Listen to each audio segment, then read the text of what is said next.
Hey gang, it's me, Dr. Steve, and it's happening.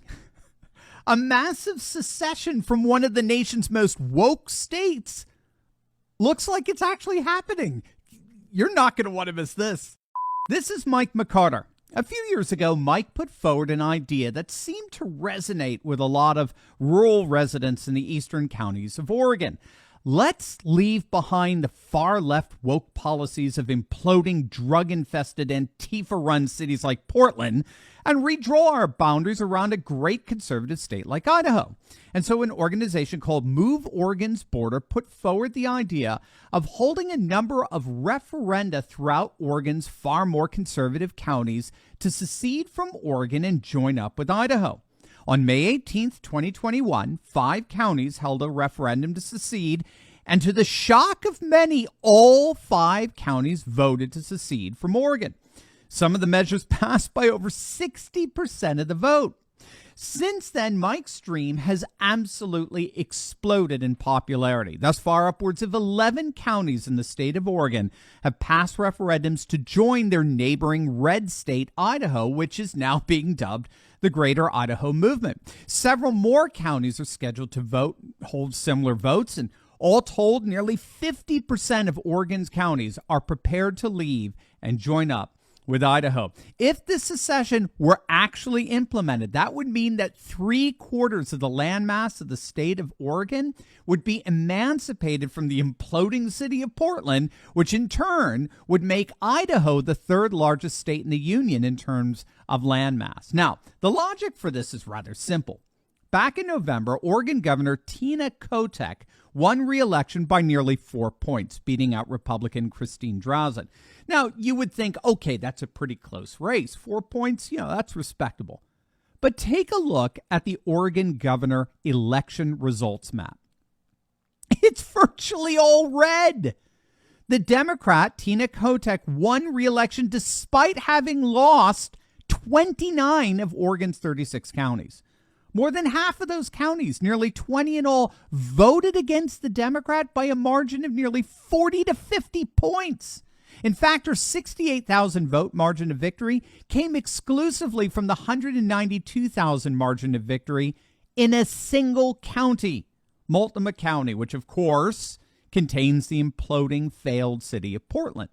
If Multnomah County were excluded, the Republican would have won the race by 10 points. This is the recipe for intense disenfranchisement among the vast majority of Oregon's rural counties who don't want to be living under the political conditions imposed on them by a single cosmopolitan county. It's like forcing Alabama to live under a San Francisco regime. And so the rural folks are rebelling, and it seems to be working. The Idaho legislature just voted in favor of a bill that would move the Oregon and Idaho border westward to create a greater Idaho. The bill authorizes Idaho legislatures to present a proposal to Oregon politicians about relocating the border to the Cascade Mountain Range, which would end up incorporating over 60% of Oregon's landmass into Idaho. So the Idaho legislature looks like they're ready to do this. So what about Oregon's legislature? Are they prepared to allow so much of their state to secede? Well, the answer to that is going to shock you.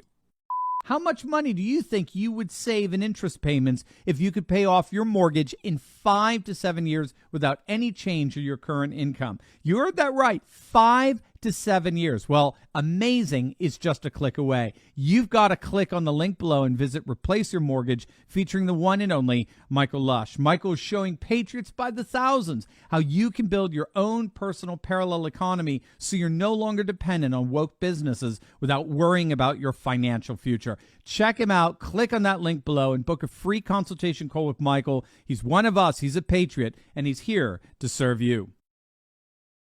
This is Matt McCall, spokesperson for the Greater Idaho Movement, talking about a bill that was just introduced in the Oregon Senate that would indeed begin talks with the Idaho legislature on adjusting the border. We just spoke with Senate President Rob Wagner, and he says this bill probably will not go anywhere, but it does indicate that the people in the western part of the state do need to talk to the folks in the eastern part of the state and take their concerns seriously. So what do you say about that reaction to your bill?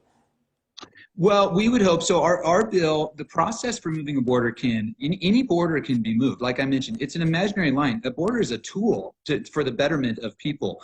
So any border can be moved. And in fact, Oregon and Washington slightly moved their border in 1958. It needed to be shored up where exactly it was in the Columbia River. So the process is for two states to get together, and it's called an interstate compact, and they decide where the border is, doesn't make sense. It would make more sense to put it here. Those two states, if they agree, then they write up an interstate compact, a contract about where that would go, and all the details that would go with that. It would go to the U.S. Congress and get signed off. So where we're at now, we've been spending the last 2 years going to Eastern Oregon counties and asking voters directly, do you want your elected leaders to look into this? And what we're seeing is when we actually ask voters, do you want to look into moving the border? Do you want to look into changing state level governance? Voters are saying yes, and they're saying yes pretty overwhelmingly. Our votes out here in Eastern Oregon aren't close. They're not 51-49. We're winning 61-39 and 59-41.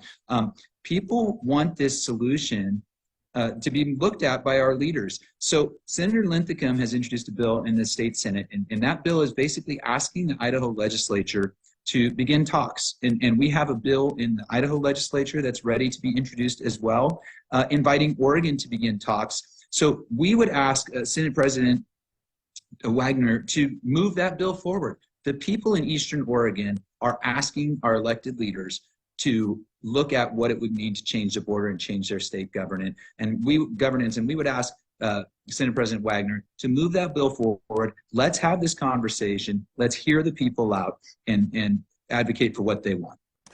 So there you have it. I mean, this thing really is happening. There is real momentum to change Oregon's borders, largely because they've become functionally obsolete. Functional obsolescence occurs when something simply no longer serves the function for which it was originally designed. I mean, take, for example, the way a bridge can become functionally obsolete when it becomes too narrow, too weak to support the types of new vehicles people are driving now.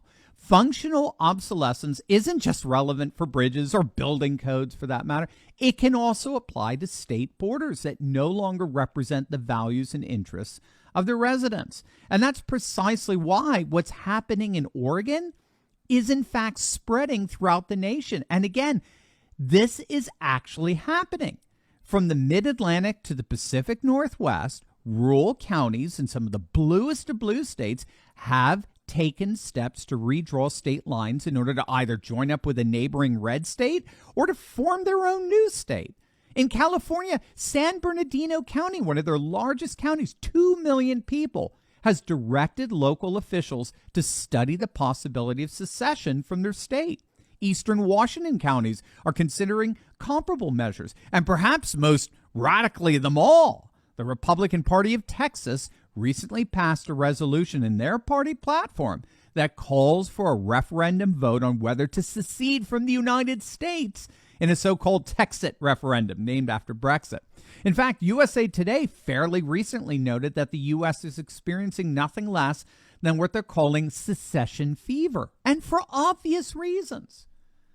They were well articulated by the Greater Idaho movement there. More and more Americans refuse to live under regimes that don't just ignore their values, but actively insult them, spit on them.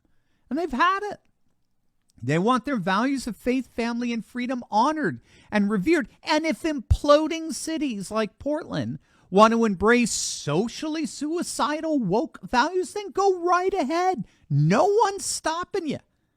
But if more and more counties want to remove themselves from those woke values, then there should be no one stopping them as well. Interstate secession is a win-win. And that's why we may indeed be seeing an extraordinary political makeover surging throughout our nation in the very near future. As always, make sure to smack that bell and subscribe button. And you'll definitely want to check out my latest video on Trump announcing a massive ballot harvesting plan that's ready to storm 2024. You're not going to want to miss it. So make sure to click on that link, and I'll see you over there. God bless.